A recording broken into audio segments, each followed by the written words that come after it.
समारोह में उपस्थित उत्तर प्रदेश सरकार में मंत्रिमंडल के मेरे सहयोगी, प्रदेश के कृषि और कृषि शिक्षा विभाग के मंत्री श्री सूर्य प्रताप शाही जी, विभाग के राज्य मंत्री सरदार बलदेव सिंह ओलख जी, उत्तर प्रदेश कृषि अनुसंधान परिषद उपकार के अध्यक्ष कैप्टन विकास गुप्ता जी, अध्यक्ष गौ सेवा आयोग उत्तर प्रदेश आचार्य श्याम बिहारी गुप्ता जी, प्रमुख सचिव कृषि कृषि शिक्षा एवं अनुसंधान श्री रविंद्र कुमार जी, महानिदेशक इनक्रीसेट तेलंगाना डॉक्टर हिमांशु पाठक जी, डायरेक्टर गन्ना भारतीय गन्ना अनुसंधान संस्थान लखनऊ डॉक्टर दिनेश सिंह जी, आज के इस उत्तर प्रदेश कृषि विज्ञान कांग्रेस के इस 3 दिवसीय कार्यक्रम में यहाँ पर उपस्थित हमारे सभी कृषि वैज्ञानिकगण, अलग अलग जिन विषयों को लेकर के यह कृषि कांग्रेस आयोजित की गई है उसके विषय विशेषज्ञगण, शोधार्थीगण और उपस्थित बहनों और भाइयों, मैं सबसे पहले उपकार को और उनके साथ के उन सभी संस्थाओं को जिन्होंने उत्तर प्रदेश के अंदर कृषि विज्ञान कांग्रेस का आयोजन किया है, इसमें उत्तर प्रदेश कृषि अनुसंधान परिषद, उपकार, भारतीय गन्ना अनुसंधान संस्थान, अंतर्राष्ट्रीय संस्थान,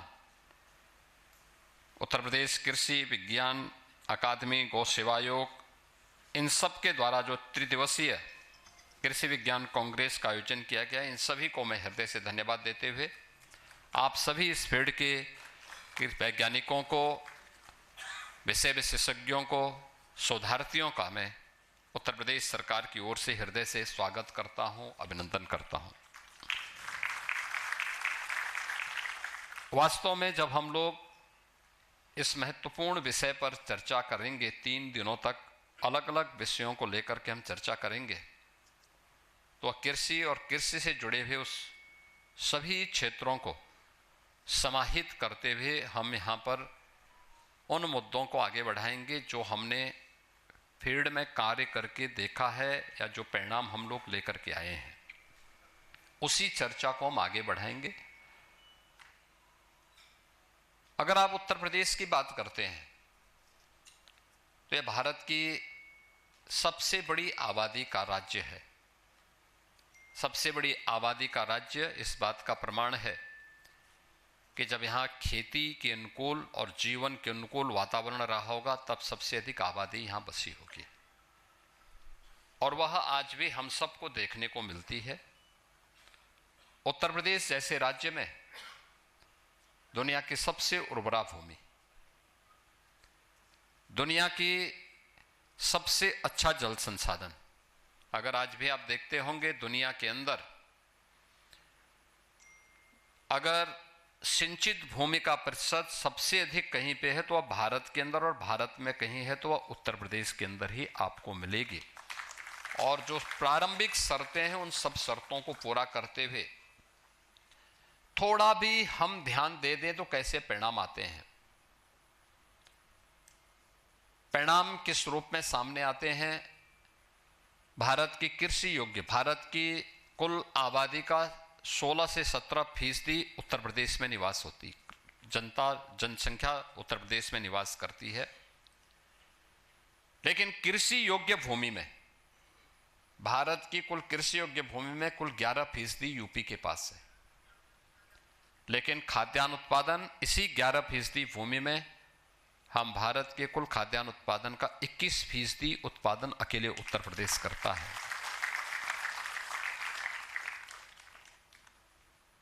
थोड़ा प्रयास कर दिया जाता है, परिणाम कैसे आते हैं? कृषि उत्पादन की जो गति है उसको कैसे बढ़ाया जा सकता है। गत 9 वर्ष में मुझे इस बात पर प्रसन्नता की अनुभूति होती है कि थोड़े बहुत प्रयास जब किए जाते हैं तो परिणाम कैसे आते हैं। हमने कृषि विकास की दर को उत्तर प्रदेश के अंदर 8% से बढ़ा करके 18% तक पहुंचाने में सफलता प्राप्त की है। और जिस क्षेत्र में सबसे अधिक पोटेंशियल यूपी के अंदर मौजूद है, वह फेड़ में मानता हूं कृषि और कृषि से जुड़ा हुआ क्षेत्र है। अगर आप भारत के विकसित भारत और आत्मनिर्भर भारत की गाथा को देखेंगे, जब ये भारत दुनिया के अंदर, दुनिया की अर्थव्यवस्था में, जब उत्तर प्रदेश यानी भारत जब 44 से 45% अर्थव्यवस्था पर उत्तर प्रदेश का अधिकार था, उसका आधार भारत की कृषि थी, यानी भारत का अन्नदाता किसान था और भारत का कारीगर था। यानी यही दो थे। यहां पर खेती को हमने केवल, किसान को केवल खेती तक सीमित नहीं रखा था, वो अपने आप में कारीगर भी था। ये दोनों काम मिलकर के होते थे। हमारा किसान उत्पादक था और वही किसान जब कारीगर के रूप में काम करता था तो उद्यमी के रूप में भी अपने आप को स्थापित करता था। यानी कारीगर उत्पादक से उद्यमी बनने की गाथा है भारत की कृषि की, और वैदिक काल से उत्तर प्रदेश उसकी भूमि रही है। आक्रांताओं ने भारत की खेती पर ही हमला नहीं किया, यहां की उद्यमिता पर भी हमला किया। जो किसान पहले उत्पादक था और फिर उसको कारीगर के माध्यम से उद्यमी बनने की गाथा को आगे बढ़ाता था, उसको केवल कच्चा माल पैदा करने का अधिकार दिया गया। यहां का कच्चा माल बाहर जाता था, वैल्यू एडिशन का लाभ उन लोगों को मिलता था। हमारा किसान जो उत्पादक था, वह उत्पादक किसान कर्जदाता हो गया। हमारा कारीगर जो उद्यमी था, वह बेरोजगार हो गया। और परिणाम हम सबके सामने किस रूप में। इस देश ने आजादी के बाद की बात छोड़ दो, उससे पहले अगर आप देखते होंगे, आपने, और इसमें यहां पर उपस्थित जितने भी कृषि वैज्ञानिक हैं, जितने भी शोधार्थी हैं, उन लोगों ने भारत के राष्ट्रगीत वंदे मातरम की गाथा को सुना होगा। यह भारत के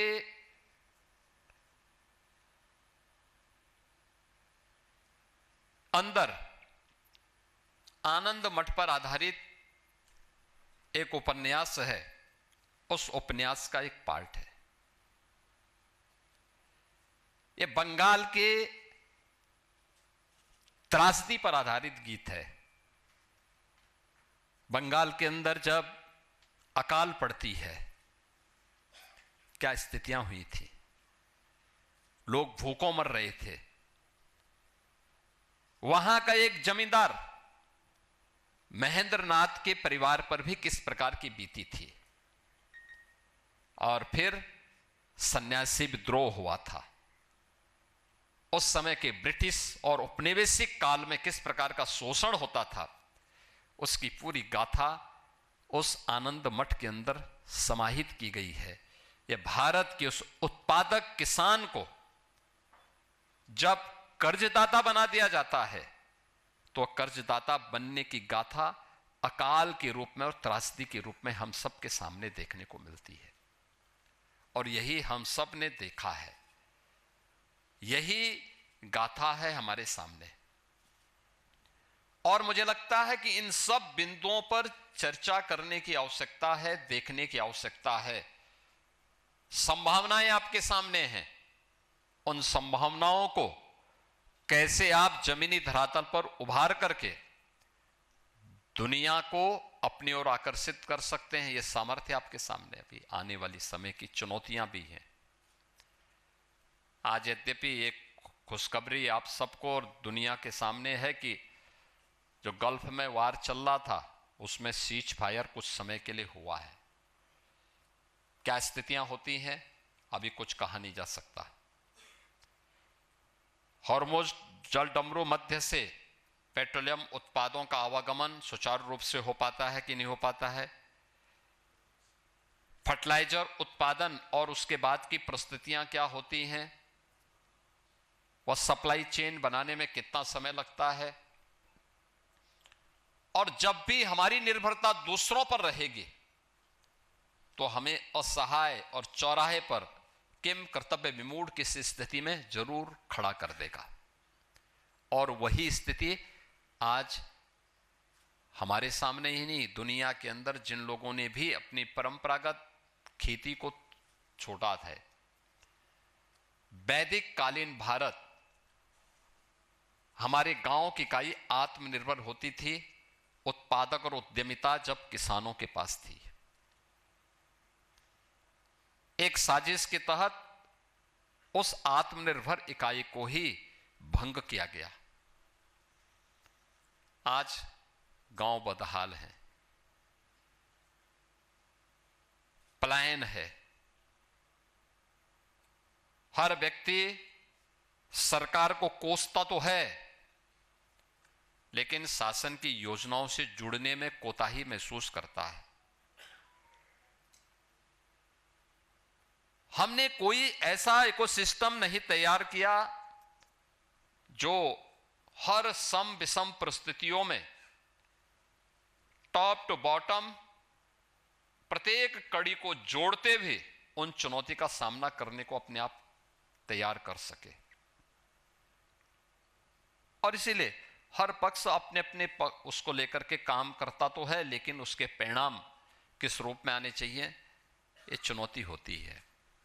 उत्तर प्रदेश जैसे राज्य में, जहां मैंने आपको बताया सबसे अच्छी उर्वरा भूमि हमारे पास आज भी मौजूद है, सबसे अच्छा जल संसाधन है, 9 क्लाइमेटिक जोन आज भी उत्तर प्रदेश के अंदर मौजूद हैं। इसके अनुरूप वहां पर थोड़े से प्रयास हों, कैसे लोगों के उसको बदला जा सकता है। मैं गत वर्ष देखा कैसे जब प्रधानमंत्री जी के आह्वान पर एक कार्यक्रम प्रारंभ हुआ कि खेती की बात खेत पर, हम लोग कुछ जगहों पर गए। ये मई जून का महीना रहा होगा और हम लोगों ने देखा कि वहां पे तीसरी फसल खड़ी थी किसान के खेत में। खेतों में उतर करके हम लोग गए, हम लोगों ने किसानों से पूछा, संवाद किया पे क्या परिणाम है। उन्होंने कहा हमें प्रति एकड़ 1 लाख रुपए की बचत हो रही है मक्का की खेती करने पर। यानी 1 लाख रुपया एक किसान 1 एकड़ में प्राप्त कर रहा है। और ये तीसरी फसल है जिस प्रदेश में पहले एक फसल लेने में किसान को परेशानी होती थी, क्योंकि बिजली नहीं थी, पानी नहीं था, समय पे बीज नहीं मिलते थे, समय पे उसके लिए कोई प्रोक्योरमेंट सेंटर नहीं स्थापित होता था। हताशा थी, निराशा थी, खेती लोगों के एजेंडे का हिस्सा नहीं थी। कृषि विज्ञान केंद्र उत्तर प्रदेश में ऐसे पड़े हुए थे जैसे बंजर हो, बड़े बड़े झाड़ उगी हुई थी।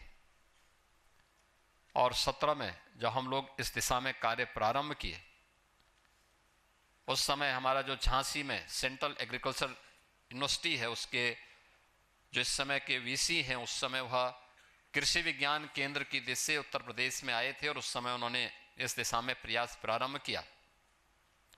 आज मुझे बताते हुए प्रसन्नता है कि कृषि विज्ञान केंद्रों के बारे में जब मैं जानकारी लेता हूं जनपदों में, तो पता लगता है वहां सप्ताह में कोई ना कोई कृषि पर आधारित गोष्ठी और किसानों का प्रशिक्षण कार्यक्रम हो रहा है।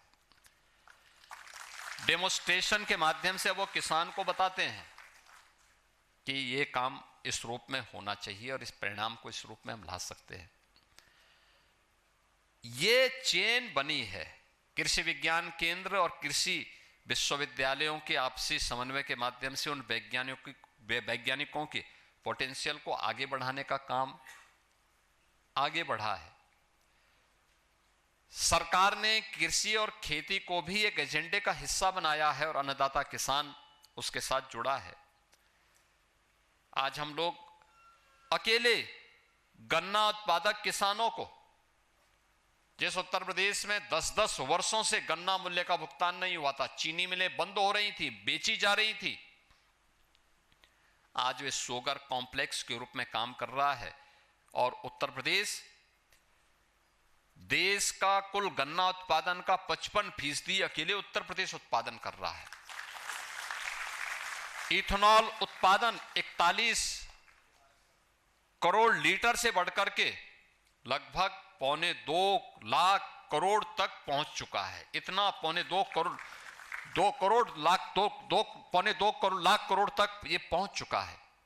यानी लगातार इसमें वृद्धि हो रही है और ये देश में नंबर 1 पर है।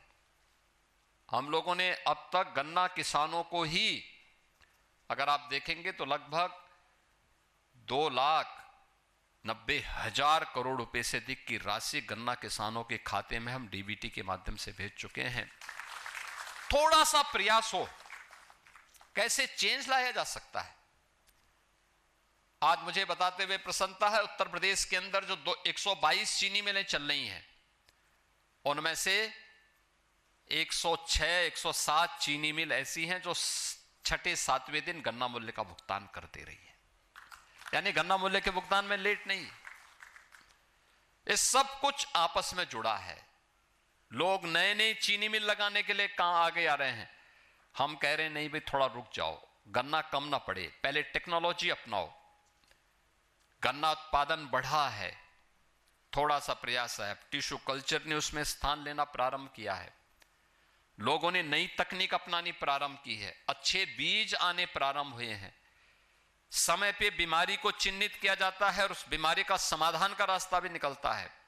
लेकिन इस सब के बाद भी कैसे हम भारत की प्राचीन पद्धति के अनुसार उत्पादन बढ़ाने के साथ साथ उसको पोषण के साथ कैसे हम जोड़ सकते हैं, यह एक चुनौती हम सबके सामने होगी। कैसे हम फर्टिलाइजर का स्थान नेचुरल फार्मिंग के साथ और जैविक खेती के साथ ले सकते हैं, इस पर कार्य को आगे बढ़ाने की आवश्यकता है। उन बातों को आगे बढ़ाने, तकनीक कैसे किसान की उत्पादक कम लागत में उत्पादन ज्यादा कर सकता है, इन सभी मुद्दों पर अब कार्य को आगे बढ़ाने की आवश्यकता है। और इन्हीं सब बातों को लेकर के आज भारत को खाद्य उत्पादन के लिए, खाद्य संकट के लिए जूझना नहीं पड़ रहा है। पर्याप्त मात्रा में प्रचुर खाद्य उत्पादन भारत के अंदर हो रहा है। भूखमरी की स्थिति नहीं है। चेंज कैसे लाया जा सकता? 2014 के पहले याद करिए, देश के अंदर सबसे ज्यादा किसान आत्महत्या कर रहा था। आज देश के अंदर ये स्थिति, अगर किसी का इंडिविजुअल कोई मामला हो उसको छोड़ दिया जाए तो आत्महत्या किसान के स्तर पर एकदम समाप्त हो गया है। ये परिवर्तन, किसान की आमदनी कई गुना बढ़ी है। यह परिवर्तन आज हम सबको एक नया चेंज हम सबको देखने को मिलता है। और इसलिए आज के दिन पर हम सब इस बारे में देखते हैं। मैं 17 के पहले भी देखता था, 17 के बाद भी मैं लगातार इस बात को देखता हूं। 17 के पहले की चुनौती क्या थी? कोई, यानी पब्लिक के मन में, किसान के मन में एक अविश्वास था। उसको सरकार पे कोई फेथ नहीं थी, उसका कोई विश्वास नहीं था, क्योंकि उसे मालूम था ये लोग जो बोल रहे हैं इनको खेती किसानी से कोई मतलब है नहीं। किसान आत्महत्या करता था, पलायन करता था। अलग अलग प्रकार से वह प्रताड़ित होता था। कोई सरकार की नीति नहीं थी। अन्नदाता उस समय केवल एक चुनावी मुद्दा होता था और इसीलिए जाति के नाम पर लोग बांटते थे, तमाम प्रकार के वादों में बांटते थे। लागत अधिक थी, उत्पादन कम होता था और जो उत्पादन भी करता था उसमें बिचौलिए हावी थे, यानी प्रोक्योरमेंट सेंटर नहीं चलते थे, बिचौलियों के माध्यम से सब खरीदा जाता था। और परिणाम क्या होता था?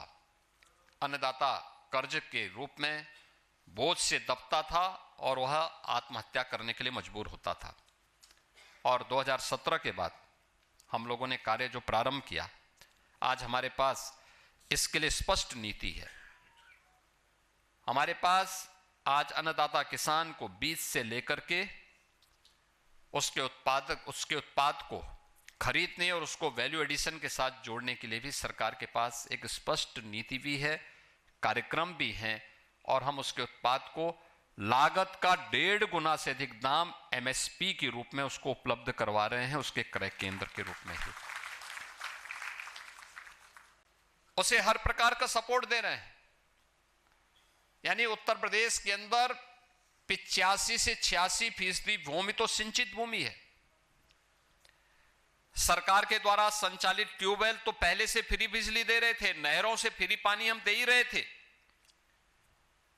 लेकिन साथ साथ उत्तर प्रदेश के अंदर 16 लाख ऐसे ट्यूबवेल थे जिनको बिजली का कनेक्शन लेकर के किसान संचालित करता था और उसको बिजली का बिल चुकाना पड़ता था। हम लोगों ने 2 वर्ष पहले उसको भी माफ करके सरकार उसका भुगतान करती, 3000 करोड़ रुपए सरकार उसका भुगतान उत्तर प्रदेश पावर कॉर्पोरेशन को करती है और किसान को फ्री में बिजली वहां भी उपलब्ध करवा रही है। जो 23 लाख ऐसे ट्यूबवेल हैं जो आज भी बिजली के कनेक्शन नहीं, उसको हम सोलर पैनल से जोड़ने की कार्रवाई को आगे बढ़ा रहे हैं, जिससे अन्नदाता किसान को वहां भी राहत मिले। नहरों का जाल बिछाया जा रहा है। आप सोचिए, वर्षों से, कई दशकों से सरयू नहर राष्ट्रीय परियोजना 1972 में योजना बनी थी, 1977 में उसका शिलान्यास हुआ था और 2021 तक पूरी नहीं हो पाई थी।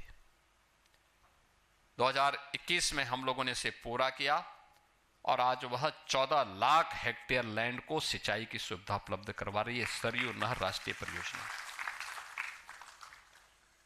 ऐसे ही अन्य तमाम परियोजनाएं थी, अधूरी पड़ी हुई थी, कहीं पैसा नहीं आता था, कहीं पे सरकार की इच्छा शक्ति का अभाव था, सरकार के एजेंडे में किसान और खेती नहीं थी। और अगर वहां किसान अपने पुरुषार्थ से कर भी लेता था तो जंगली जानवर अगर नहीं है तो निराश्रित गौ वंश उन फसलों को चौपट करते थे। आज जंगली जानवरों से भी नुकसान को रोकने की तैयारी की गई है, सोलर फेंसिंग उपलब्ध करवाए जा रहे हैं।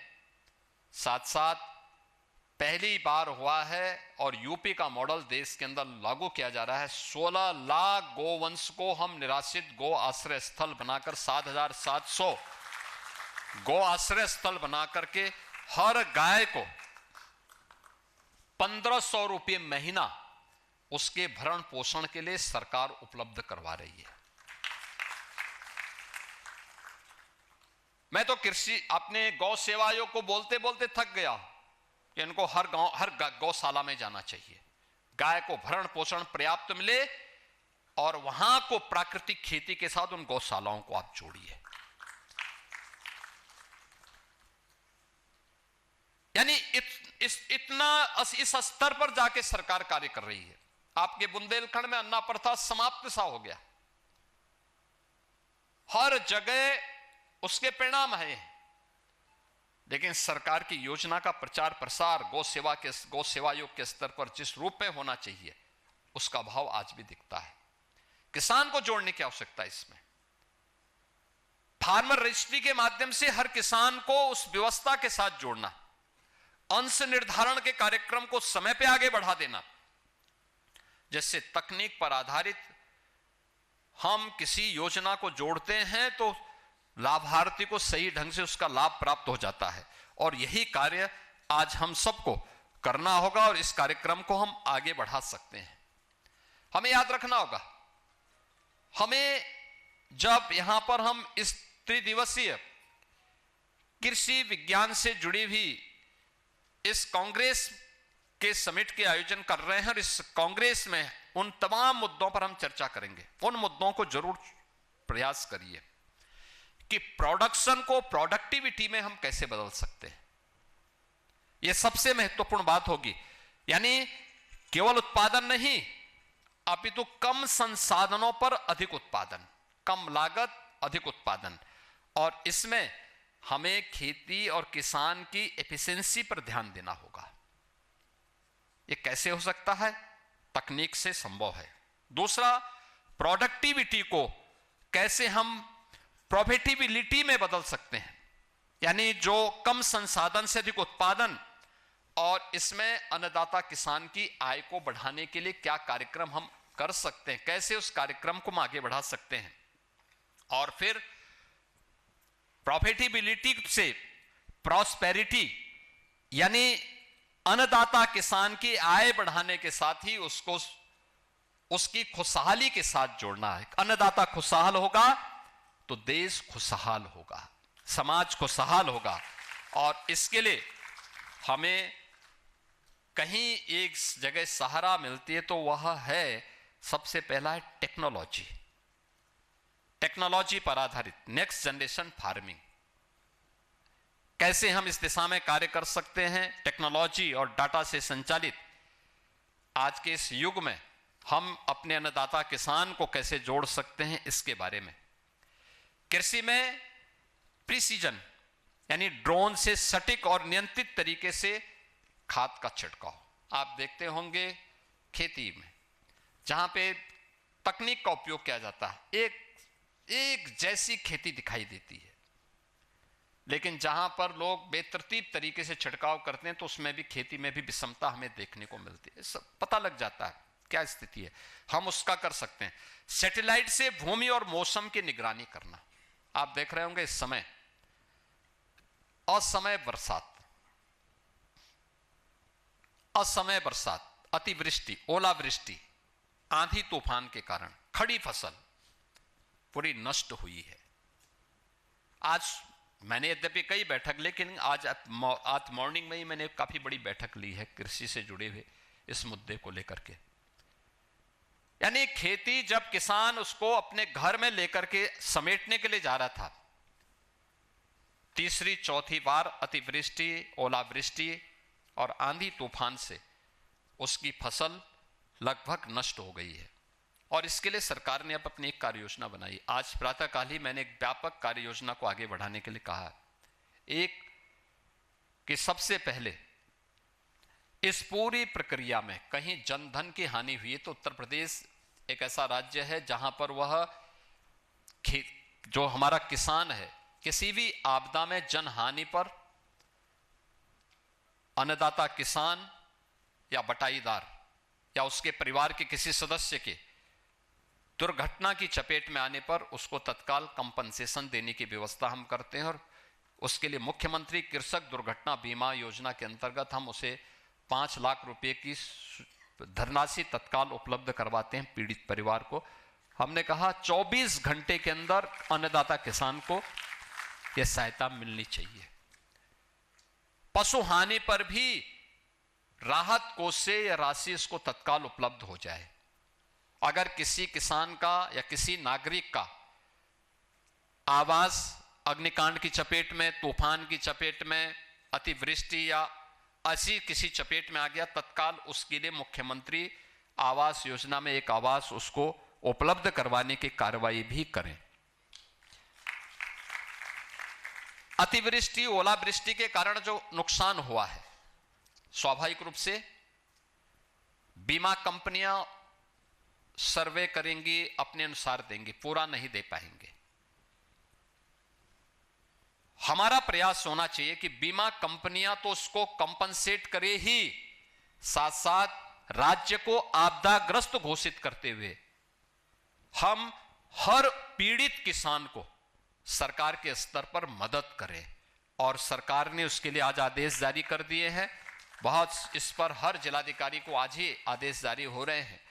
ये चुनौती हमारे सामने बनी रहेगी, लेकिन हम लोग खेती की प्रक्रिया को भी, अगर हमें पूर्व अनुमान हमारे सामने हैं तो बहुत सारी जगह हम इन कार्यों को कर सकते हैं। मुझे यानी तकनीक कैसे उपयोगी हो सकती है। अर्ली वार्निंग सिस्टम हम लोगों ने सोनभद्र जिले में लगवाया।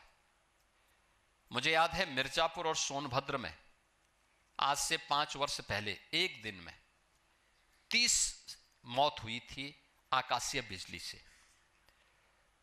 लाइटनिंग की घटना के कारण जो मौतें हुई थी एक दिन में, और उस दिन यूपी और बिहार को मिलाकर के 90 मौतें हुई थी आकाशीय बिजली के कारण। तो मैंने उस समय एसडीएमए को भी बुलाया,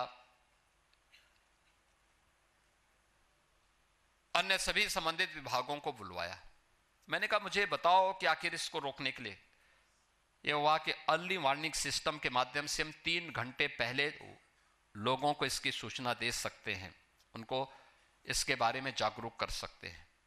हम लगाओ, इक्विपमेंट लगाओ, लगने प्रारंभ हुए और आज उसके परिणाम सोनभद्र में हम लोगों ने पहले पायलट प्रोजेक्ट लगाया, बहुत अच्छे परिणाम सामने आए हैं। यानी मौत जहां एक एक दिन में 30-30 मौतें होती थी, आज वह यदा कदा किसी के पास फोन नहीं है या समय पे सूचना नहीं हो पाई उसको, या उसने सूचना को अनदेखी की है, उसको छोड़ दिया जाए तो बाकी ये मौत अब 1 या 2 पे आ गई है। पूरी तरह उसको रोकने में मिर्जापुर और सोनभद्र उस दिशा में काफी आगे बढ़ा है। टेक्नोलॉजी उस दिशा में एक अच्छी भूमिका का निर्वहन कर सकता है और हमें सैटेलाइट से भूमि और मौसम की निगरानी की जानकारी और समय पे इसका व्यापक प्रचार प्रसार की सुविधा देना, इस रोज के लिए तैयार है। हमारे पास डॉपलर लगाए जा रहे हैं, इसके बारे में हम कार्य कर सकते हैं। इंटरनेट ऑफ थिंग्स के माध्यम से सेंसर से मिट्टी की नमी और पोषण का डाटा भी एकत्र करके हम किसान को इसके माध्यम से भी लाभान्वित कर सकते हैं।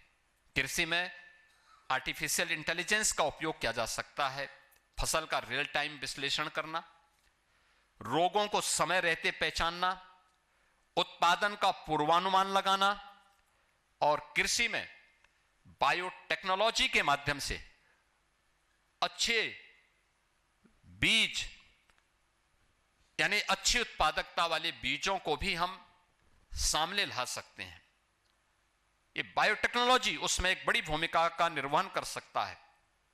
जो हमारे कृषि मंत्री कह रहे थे अभी कि जलवायु परिवर्तन के इस पूरे परिप्रेक्ष्य में अगर आप देखेंगे तो उसके अनुरूप उस प्रकार की किस्मों को हम विकसित कर सकते हैं। ये आपके कृषि में बायोटेक्नोलॉजी का बेहतर उपयोग करके हम उस दिशा में आगे बढ़ सकते हैं। कृषि में डिजिटल एग्रीकल्चर प्लेटफॉर्म यानी किसान को बाजार से जोड़ने की कार्रवाई ये मौजूद है। मौसम और कीमत की जानकारी ये उपलब्ध करवाई जा सकती है, क्योंकि हम लोगों ने इतनी फ्रीडम दी है किसान को कि अगर मार्केट में अच्छा दाम मिल रहा है तो अपनी उपज मार्केट में दीजिए, जरूरी नहीं कि आप हमारे क्रय केंद्र में लेके आइए। बाध्यकारी समाप्त। वन नेशन वन मंडी के नियम को उत्तर प्रदेश में हम लोगों ने लागू किया है। मंडी शुल्क को हमने आधे से कम किया है। एआई आधारित डिजिटल सॉइल हेल्थ कार्ड, हर किसान को जानकारी मिले, सीधे मोबाइल पर सलाह और समाधान, यह आज हम सबको उनको उपलब्ध करवाने में एक भूमिका का निर्वहन उस स्तर पर किया जा रहा है और इसको और बड़े स्केल पे हमें करने की आवश्यकता है। अब समय आ गया है जब लैब टू लैंड नहीं बल्कि लैब इन लैंड, यानी पहले क्या होता था, लैब टू लैंड, तकनीक का प्रयोगशाला में निकाल करके तब खेती में ले जाया जाता था। नहीं, अब खेत ही प्रयोगशाला बने और खेत प्रयोगशाला बने, इस दिशा में हमें इस कार्यक्रम को आगे बढ़ाने की आवश्यकता है। यह महत्वपूर्ण होगा कि लैब यानी खेत ही लैब बने और उस दिशा में हम प्रयास कर सकेंगे तो वह एक बड़ा कार्य उस दिशा में हो सकता है। मेरा मानना है कि ये चुनौतियां हमेशा आती रहेंगी। मैं कृषि अपने मौसम वैज्ञानिकों से बातचीत कर रहा था कि भाई खेती के समय इतना क्यों हुआ। उसने कहा साहब ये वेस्टर्न डिस्टरबेंस है, ये ईरान और पाकिस्तान में जो बवंडर उठा है उसका कारण। तो हमने कहा भी वो युद्ध से लड़े मरे, लेकिन भारत के अंदर ये क्यों हो रहा है। उन्होंने कहा साहब वेस्टर्न डिस्टरबेंस का परिणाम है, काफी नीचे बादल हैं और यह ओलावृष्टि का भी कारण करेगा, असमय बरसात का भी कारण बनेगा और ये चुनौतियां हमेशा आती रहेंगी क्योंकि कुछ लोगों की प्रवृत्ति है तो प्रकृति भी वहां की वैसी हो जाती है। वे शांति से नहीं रहते हैं, दूसरों को भी नहीं रहने देते, न करेंगे न करने देंगे। तो उसी दुष्प्रवृत्ति का शिकार हमारा अन्नदाता किसान भी हो जाता है और इसलिए हमें देसी पद्धति को विकसित करनी पड़ेगी और जिसके बारे में प्रधानमंत्री जी बार बार कहते हैं और वह कहते हैं नेचुरल फार्मिंग। अंततः इसका समाधान नेचुरल फार्मिंग हो सकती है। चुनौती हमारे सामने आती है और उस चुनौती का सामना कैसे हम कर सकते हैं इसके बारे में भी हमें, और मैं अपने कृषि वैज्ञानिकों से जरूर कहूंगा, तकनीक आवश्यक है लेकिन फार्मिंग को कैसे और अच्छा किया जा सकता है इस दिशा में भी कुछ कार्य किए जाने की आवश्यकता है। ये महत्वपूर्ण है। मैं उत्तर प्रदेश कृषि विज्ञान कांग्रेस का जो हमारे उपकार और अन्य संस्थाओं ने मिलकर के इस कार्यक्रम को आगे बढ़ाया है, यह त्रिदिवसीय कांग्रेस निश्चित ही अपने लक्ष्यों में पहुंचेगी। अपना अच्छे शोध पत्र यहां पर आएंगे, उसको फिर एक्शन टेकन के लिए एक प्लान भी हमें आगे बढ़ाने की आवश्यकता है और उत्तर प्रदेश के अन्नदाता किसान को इसके लिए लाभ हो सके, इस विश्वास के साथ हर कृषि विज्ञान केंद्र को भी इसके साथ जोड़ने की आवश्यकता है। हम जब इस प्रकार की संगोष्ठी करते हैं तो कृषि विश्वविद्यालयों को, कृषि विज्ञान केंद्रों को भी जोड़िए, अलग अलग दिन अलग अलग लोगों को जोड़िए। जरूरी नहीं कि सभी कृषि विज्ञान केंद्र के सभी लोगों को एक साथ आप बुलवाइए। एक कृषि विज्ञान केंद्र में 6 से 7 कृषि अलग अलग सेक्टर से जुड़े हुए वैज्ञानिक हैं, जिससे संबंधित चर्चा और इस गोष्ठी में उनको बुलवाइए। 89 कृषि विज्ञान केंद्र यहां पर हैं, 20 तो AK सिंह जी ने यहां दिए थे 2017 में। आज 89 कृषि विज्ञान केंद्र हैं, कृषि विश्वविद्यालय हैं।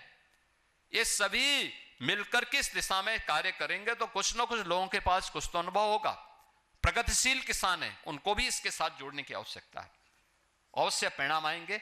आपकी इस त्रिदिवसीय कांग्रेस के लिए मैं जो आने वाले समय में विकसित भारत और विकसित उत्तर प्रदेश के आधार बनेगा, इसके लिए अपनी शुभकामना देता हूं। धन्यवाद। जय हिंद। बहुत बहुत धन्यवाद महोदय, आपके सार्वजनिक प्रेरणादायक। तो मुख्यमंत्री योगी आदित्यनाथ को आप सुन रहे थे, संबोधन मुख्यमंत्री कर रहे थे और प्रोडक्शन में प्रोडक्टिविटी पर हमारा फोकस है, ये मुख्यमंत्री योगी आदित्यनाथ ने कहा। किसानों के लिए यहाँ पर बड़ी बातें मुख्यमंत्री ने कही। हम किसानों को सोलर पैनल दे रहे हैं और किसानों के लिए लगातार किस तरह से काम किए जा रहे हैं उसका जिक्र भी यहाँ पर मुख्यमंत्री ने किया।